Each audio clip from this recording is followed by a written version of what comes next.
Tuh, coba kalian tantang, misalnya kalian buat tantangan buat gerombolan si Bahar. Pasti jawabannya ajak duel, ajak gelut, ajak perang, persekusi. Tapi lihat Kiai Imad hari ini, apa yang beliau tawarkan?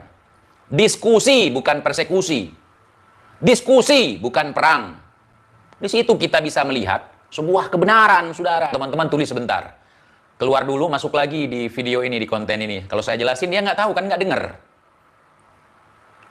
Mohon maaf teman-teman, ini kebodohan saya, ini kebahlulan saya, ini kebegokan saya. Jangan ditiru ya. Merokok tidak baik kalau tidak punya uang.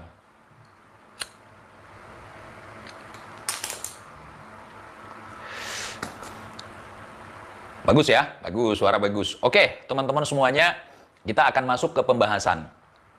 Di Ramadan kemarin, kita dihebohkan oleh sebuah video, yakni ceramah Kiai Haji Imaduddin Usman Al-Bantani terkait masalah nasab habaib.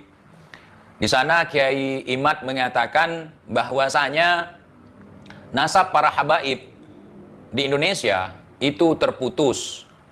Ya, terputus sampai di Ubaidillah. Kemudian beliau juga menyinggung bahwa beliau kalau misalnya Habib ini walaupun terputus nasabnya ke Rasulullah, mereka mengajarkan ilmu, mereka mengajak kita untuk berbuat baik dengan cara yang benar, kita nggak akan mempermasalahkan. Tapi kalau ada oknum-oknum Habib yang kerjanya adu domba, caci maki, menghina, dan seterusnya, itu yang kita pertanyakan. Kan begitu maksud Kiai Imad. Nah, sekarang kita perhatikan siapa yang muncul.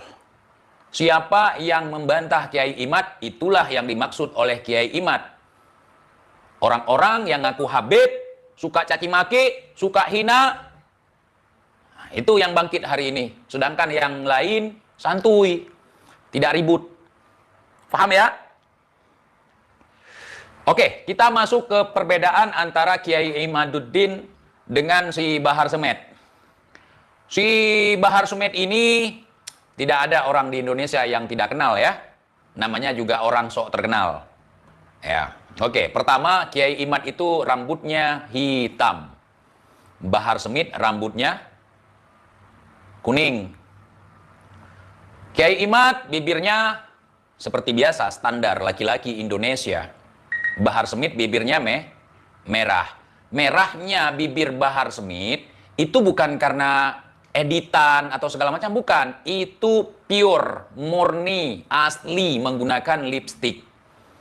Menggunakan lipstick. Contoh begini, dia podcast bersama Refli Harun dan juga pengacara dia, si Ajis. Ya. Di situ dia mengatakan kalau dia nggak pakai lipstick, cuman karena filter. Di situ ada 3 orang. Kenapa yang lain tidak merah bibirnya? Kenapa cuman dia yang merah bibirnya? Misalnya dia podcast bersama siapa itu? Bang Karni. Cuman dia yang merah bibirnya. Di situ terlihat lipstick. Ya, jadi bukan filter. Kita juga paham, walaupun kita gaptek, kita paham dengan filter yang mana yang memang make up ya. Tapi nggak masalah karena dia artis, kata voice note setelah penembakan. Nah kemudian Kiai Imad ketika berbicara berdasarkan ilmu, berdasarkan punya referensi dari kitab, bukan cuman baca judul kitab. Kalau si Bahar, kalau dia tersinggung, ngajak perang, ngajak ribut, ngeroyok orang, persekusi orang, itu perbedaannya. Nah, ketika dia ngajak perang, saya terima misalnya, ataupun saya tantang balik dia perang, kenapa diem? Kenapa nggak berani? Silahkan dijawab, budak. Silahkan dijawab. Kemudian, yang keluar dari mulut Kiai Imad selalu ilmu, ajakan kebaikan, ajakan untuk mencintai agama, mencintai Rasulullah, mencintai tanah air, ya. Itu kemudian menyebutkan ulama-ulama dan segala macam, kitab-kitab dan penjelasannya. Kalau si Bahar yang keluar dari mulutnya, anjing, babe, anjing, babe. Nah, itu perbedaan yang sangat kentara sekali. Maka tidak bisa dikatakan kalau si Bahar ini yang ulama. Kalaupun ulama sahih walala ulama su. Walaupun dia tidak berdiri di pintu penguasa, tapi dia berdiri seolah-olah berkuasa. Gitu. Ya? Iya. Ulama su, asu. Anjing, babi, kenapa kau hina habaib? Anjing, babi, kenapa kau hina habaib? Seumur-umur kalian pernah lihat nggak anjing ngehina habaib? Hah? Bertanya sama ente-ente pade. Seumur-umur hidup kalian pernah nggak lihat anjing hina habaib? Kalau ada anjing sudah berani menghina habaib, patut dipertanyakan kehabibannya, saudara. Anjing itu, walaupun binatang bernajis bagi kita umat muslim, ya, tapi dia tidak pernah menghina presiden, tidak pernah ngata-ngatain presiden banci, tidak pernah ngata-ngatain kiai monyet, nggak pernah. Tapi kalau hari ini sudah ada anjing yang berani terhadap habaib, berani mengatakan habaib itu seperti apa atau membenci habaib, itu patut dipertanyakan, bukan anjingnya, kehabibannya. Anjing saja udah berani, apalagi kita, saudara. Kalian jangan mau lebih rendah daripada anjing. Hei, kita manusia, anjing aja berani sama mereka. Kok kalian takut?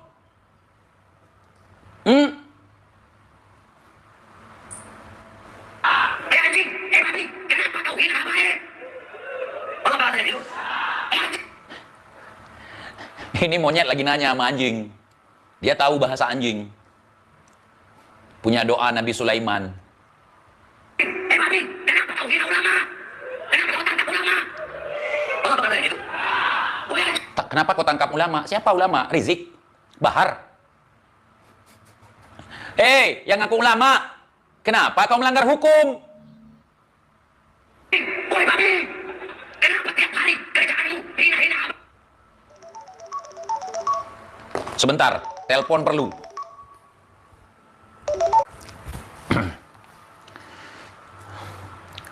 Cek. Mohon maaf teman-teman karena ada telepon penting barusan. Ya, terkait masalah ini juga. Nanti bakal ada yang lebih seru. Kenapa tiap hari kerjaanmu hina-hina habaib? Dua binatang. Apa? Binatang. Udah tahu binatang, kenapa kau tanyakan, Bahar?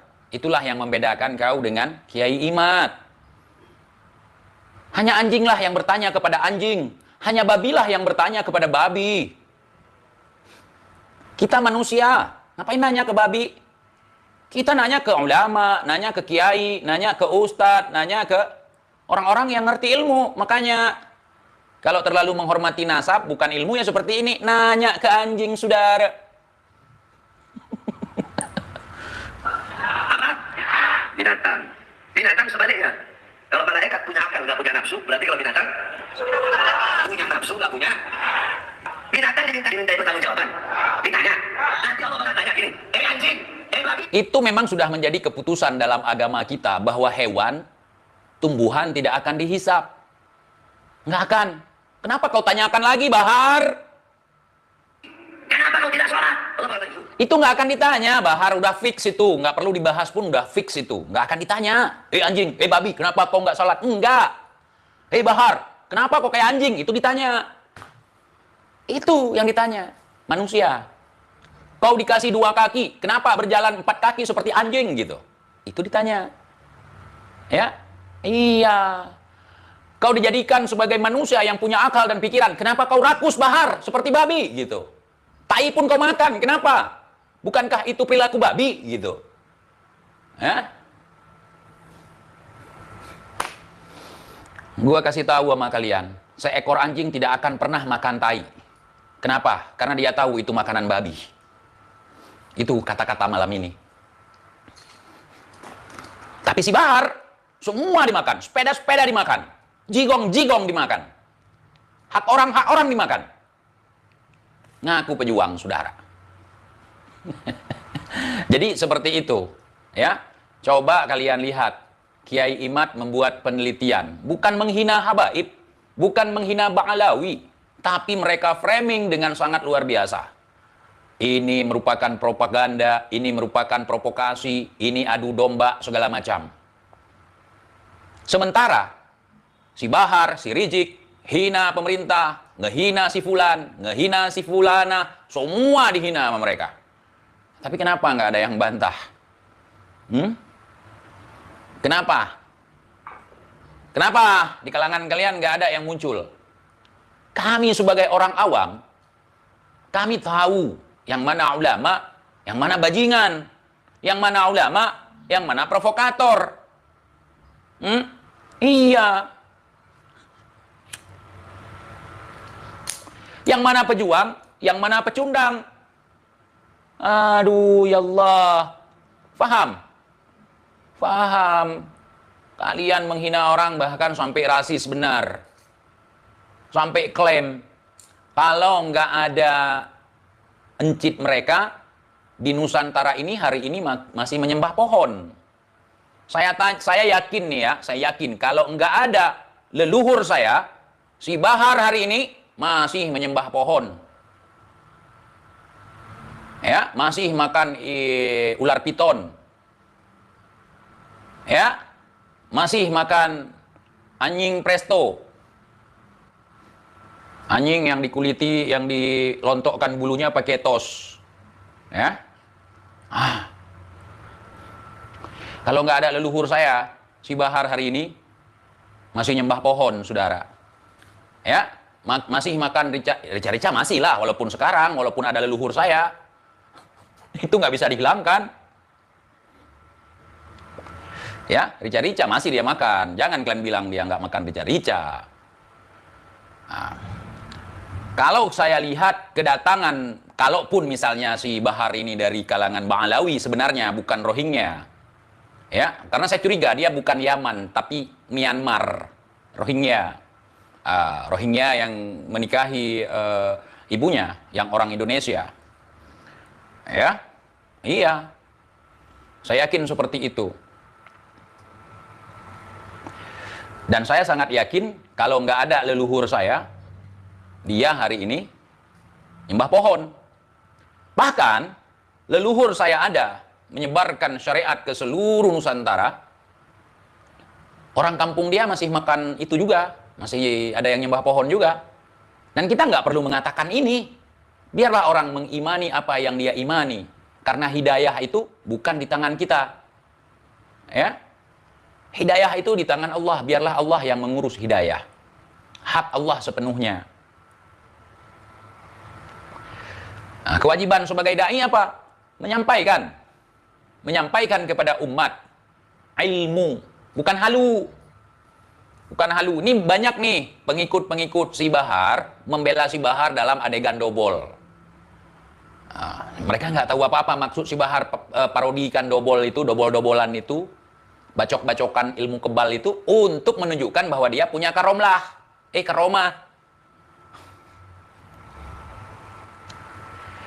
Jadi itu, coba kalian tantang. Misalnya kalian buat tantangan buat gerombolan si Bahar. Pasti jawabannya ajak duel, ajak gelut, ajak perang, persekusi.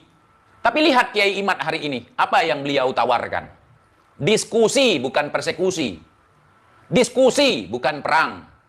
Di situ kita bisa melihat sebuah kebenaran, saudara. Kebenaran itu sifatnya independen, merdeka, berdiri sendiri.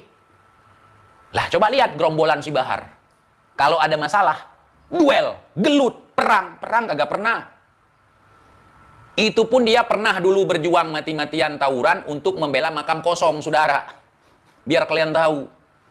Dia punya karir dulu tawuran karena bela makam kosong.